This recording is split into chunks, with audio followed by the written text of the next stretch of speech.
எல்லாமே தலையில நடக்குதுப்பா. ஆமா, வரும்போது கார்ல வந்தான். கார் எங்க போச்சு?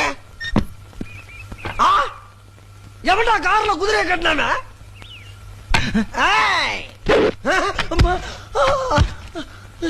என்ன அடி? ஆமா, என்னை யாரையும் அடிச்சதுப்பா? நான் பார்த்தேன். பார்த்தையா? பார்த்ததுக்கு எப்படியா? அது இருக்கட்டும், ஒப்பனையாரை எங்கே இருக்கின்றது? அங்க இருக்கிறது இளவரசே. அங்கே. ஆமா, காருக்கு இதுக்கு அச்சானி? ஏங்க, இந்த ஒப்பனார எங்க இருக்கு தானே கேட்டேன். அட, அப்படிங்கறதுக்குள்ள டாப்ல ஏறி உட்காந்துட்டீங்க. ஆமா, இங்க என்ன ஸ்டேரிங் எங்க?